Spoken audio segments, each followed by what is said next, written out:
There's a famous quote for manufacturing companies.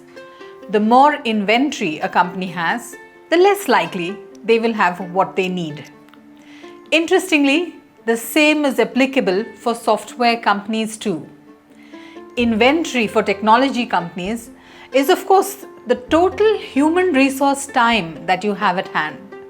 So if you have, let's say, 10 resources and each of them works 8 hours a day for 20 days in a month, then you have totally about 1600 sellable hours as your asset. Anything that you aren't selling and billing customers against is all piled up as inventory.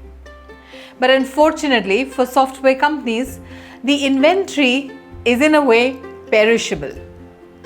There's an interesting quote on this from Bill Gates. He says, "The inventory, the value of my company, walks out the door every evening." Thus, a big part of your business success and profitability is linked to how well your team is performing and how much of time is spent on generating revenue for your organization. Thus, billable resource utilization is a very important metric.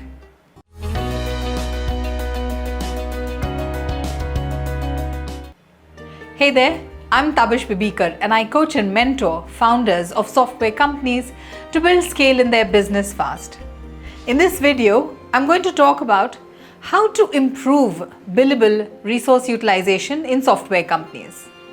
But before we look at how to improve billable utilization, let's get started first by looking at how to calculate the utilization rate so that all of us are on the same page.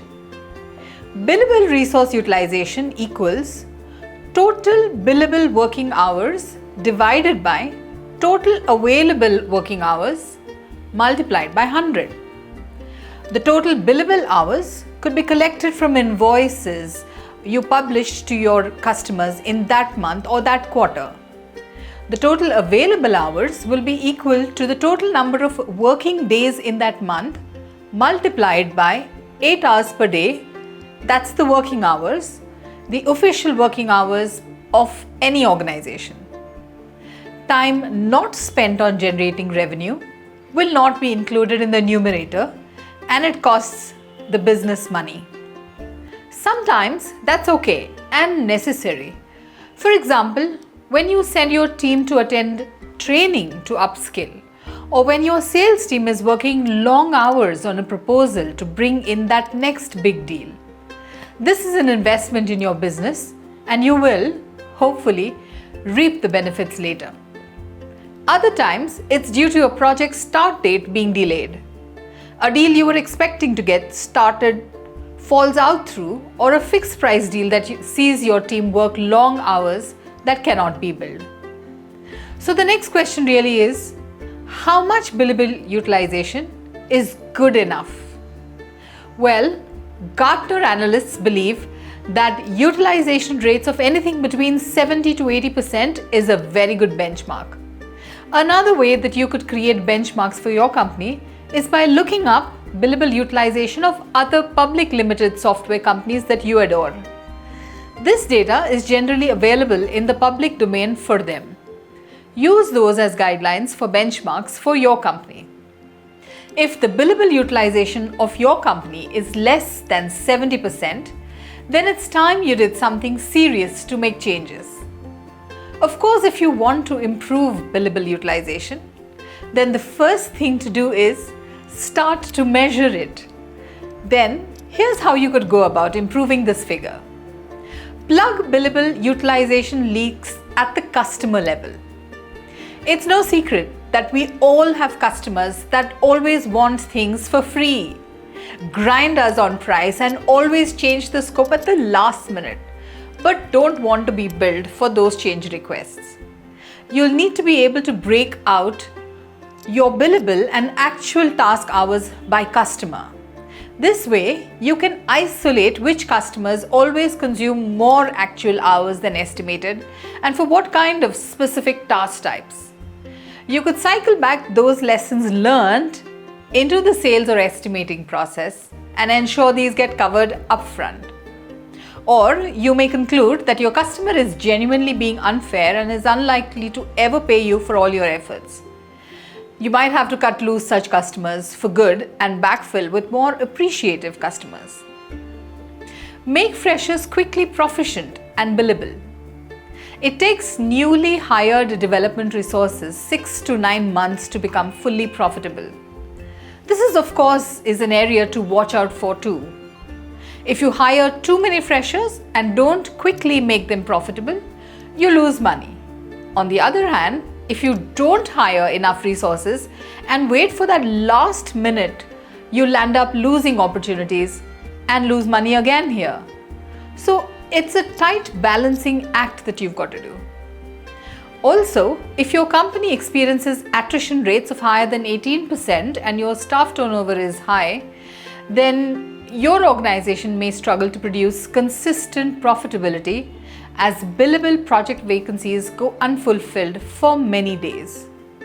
Thus, effective resource forecasting and deployment is imperative. Track where the non-billable hours are going.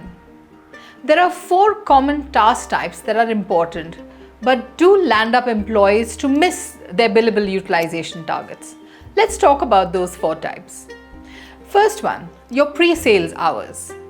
Technical resources are often heavily utilized in pre-sales activities. These non-billable hours are often critical to earning new business and generating the next bucket of billable hours. Pre-sales hours should definitely be tracked to ensure it gets included in creating the true project estimates. Second, customer support. Technical resources are deployed to provide services that are covered under customer support. These hours are not billable at that time, but they are in effect prepaid billable hours based on the original service contract billing. So do ensure you track these hours carefully and use the data for the next contract sizing. The third one is undocumented customer change requests. The salesperson or project manager may decide to throw in some extra services rather than go through a formal CR process. Those extra hours that are not billable, but that's not the technical resources' fault. The fourth one is competency training. Many technical resources are cross-trained, but most are not equally competent at all the tasks they have to work on.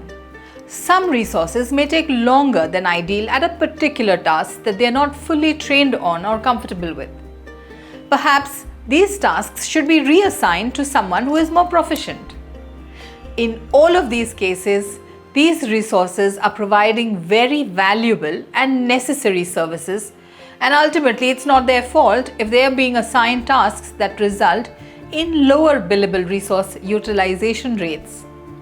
So it's critical for you as the business owner to track all billable and non-billable time so that the organization can make intelligent decisions regarding project estimates and whether it's time to hire dedicated pre-sales or customer support resources versus using billable deployment resources for those tasks. Do get started on creating task categories for all employees and tracking both billable and non-billable hours immediately so you could focus on improving the numbers to help you build more profitability that you truly deserve. Change your thinking, change your results. If you've liked this video, please do not forget to like and share it. Do also subscribe to our YouTube channel to see more such videos sharing tips on scaling up. Thank you for watching.